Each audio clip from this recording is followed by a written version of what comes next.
میں نے نادر علی سے کہا, ان کا پروگرام تھا انجینئر کے پاس جانے کا, 4-5 مہینے اس واقعے کو گزر گئے, اب میں سنا رہا ہوں یہ آپ کو قصہ.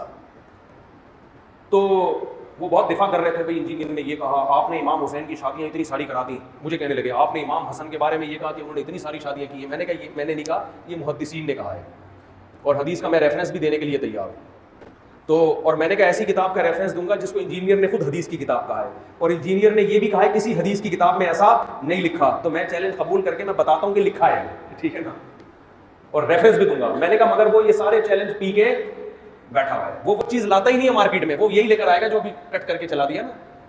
تو پھر کہنے لگے میں اگر آپ کی انجینئر کے ساتھ ایک میٹنگ کرا دوں. میں نے کہا موسٹ ویلکم, یہ تو ہماری بچپن کی خواہش ہے. انجینئر صاحب ایسی باتوں کا جواب دیتے ہیں کہ مناظروں سے کچھ نہیں ہوتا. میں کب مناظرہ کر رہا ہوں؟ میں آپ سے وہ جو پروفیشنل مناظر ہوتے ہیں میں وہ ہوں ہی نہیں. میں تو آپ سے محبت سے بیٹھ کے لائیو کیمرے میں بات کروں گا, اور چلو ڈیبیٹ بھی نہیں. جیسے آپ کی مجلس میں ہر ایک کو سوال پڑھنے کی اجازت ہے, تو مجھے بھی پرمیشن ہونی چاہیے کہ میں بھی سوال پڑھوں. یہ تو مناظرہ ہی نہیں ہوا نا. جیسے وہ سوال پڑھنے والے کہتے ہیں انجینئر صاحب کراچی سے ایک دیوبندی مفتی طارق مسعود نے یہ کہا ہے, آپ کیا کہتے ہیں؟ سوال بھی آپ کا اور جواب بھی آپ کا. تو وہ دیوبندی مفتی خود ہوا میں اڑ کے آئے گا جہاز میں, وہ خود سوال لکھ کے لائے گا کہ کراچی سے میں مفتی طارق مسعود, جس کو آپ دیوبندی کہتے ہیں, میں نے تو اپنے نام کے ساتھ کبھی دیوبندی نہیں لگایا, لیکن آپ کو شوق ہے دیوبندی بریلوی کو پروموٹ کرنے کا ان ناموں کو. وہ آ گیا انجینئر صاحب, وہ آ گیا. آج وہ آپ کے سامنے بیٹھ کے خود پوچھ رہا ہے کہ آپ سے میں نے یہ سوال کیا تھا کہ آپ نے کہا کہ عورتوں اور مردوں کی نماز میں فرق پر کوئی حدیث نہیں ہے. تو ایسے میں نے کہا کہ بہت سے مسائل اور بھی ایسے ہیں جو عورتوں کے ڈیفرنٹ ہیں, مردوں کے ڈیفرنٹ, لیکن اس میں اس ڈیفرنس پہ کوئی دلیل حدیث میں موجود نہیں ہے. اجماع امت کی وجہ سے آپ ان کو مانتے ہیں. جیسے عورت آہستہ لبیک کہے گی, اجماع امت سے ثابت ہے. نبی سے کوئی قول اس بارے میں منقول نہیں ہے. عورت صفا مروہ پہ دوڑے گی نہیں, چلے گی, نبی سے صراحتاً اس بارے میں کوئی حدیث منقول نہیں ہے, اجماع امت سے. تو اسی طرح عورت مردوں سے سمٹ کے نماز پڑھے گی, اس پر بھی اجماع امت دلیل ہے, اس میں حدیث میں صراحتاً ذکر ہونا ضروری نہیں ہے. تو میں مفتی طارق مسعود دیوبندی حنفی بنفس نفیس آپ کی خدمت میں اقدس میں یہ عرض کر رہا ہوں کہ اس کا جو جواب آپ نے دیا نا کلپ میں, وہ جواب آپ کا درست نہیں ہے. اس لیے کہ اس میں آپ نے عبداللہ بن عمر کا حوالہ دیا کہ ان کا قول ہے کہ لبیک عورت آہستہ کہے گی, اور جو قول پیش کیا وہ بھی سند ضعیف ہے, ابن جریج مدلس. ایک تو نبی کا قول پیش نہیں کیا, صحابی کا, دوسرا وہ بھی ضعیف سند سے.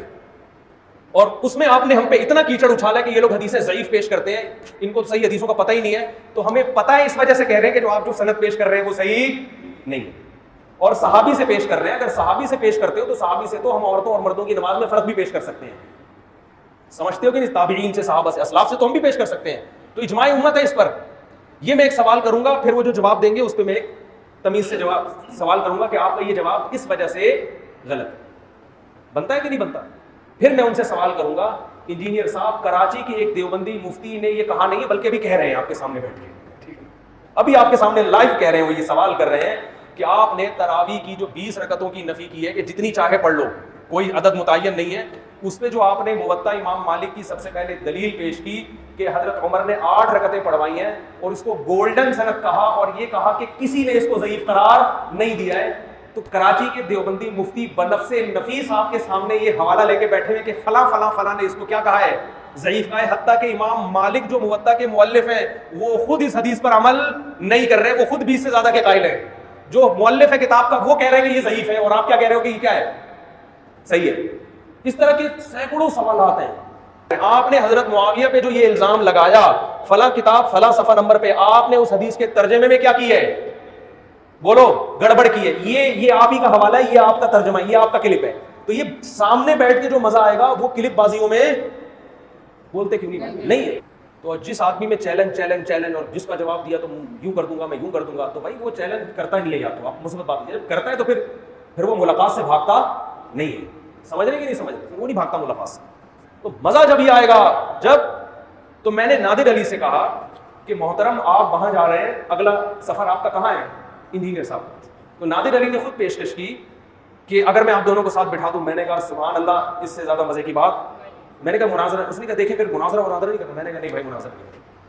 یہاں تک پھر نادر علی نے کہا نہیں, آپ کو سوال پوچھنے کی بھی اجازت نہیں ہے, نہ وہ سوال پوچھے گا نہ آپ, صرف محبت سے ایک میٹنگ ہو جائے گی آپ. میں نے کہا اول تو یہ کہ کوئی فائدہ نہیں ہوا نا, لیکن میں نے کہا چلو پہلی میٹنگ محبت بازی, اگلی میں کیا کر لیں گے, اگلے میں ہم سوال پوچھ لیں گے, چلو پہلی دفعہ اس پہ تو آمادہ ہو جاؤ. پھر کہنے لگے آپ کی طرف سے گارنٹی ہے. میں نے کہا میری طرف سے گارنٹی ہے کہ نہ میں بحث کروں گا, نہ میں کوئی سوال پوچھوں گا, پہلی میٹنگ ہماری سموسے کا تبادلہ ہوگا آپس میں. یہ میرے الفاظ تھے کہ نادر علی صاحب جتنے سموسے میں نے آپ کو کھلائے ہیں اس سے ڈبل میں کس کو کھلاؤں گا, انجینئر صاحب کو کھلاؤں. میں نے کہا یہ نفرت ختم ہو, بیٹھ کے آرام سے تمیز سے, بھائی کوئی اشکال ہے تو آرام سے کرو, بیٹھ کے آرام سے بات کرو. یہ کیا تماشا مچایا یار تم نے.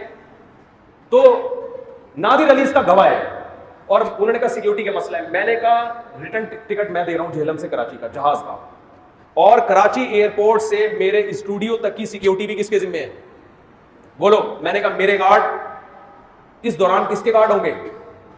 میں نے کہا پوری ذمہ داری ریکارڈ کرواؤں گا کہ اس دوران انجینئر کو کچھ ہوا تو ذمہ دار کون ہوگا, میں ہوں گا. انہوں نے کہا نہیں نہیں. میں نے کہا چلو پھر میں چلا جاتا ہوں. وہ وہیں رہے, میں جا رہا ہوں, صرف سموسے کھلا کے آؤں گا اور کوئی بات. اس نادر علی صاحب کے اس بات کو 3-4 مہینے ہو چکے ہیں. وہ گئے, میں نے پھر فون کیا نادر علی کو پچھلے مہینے.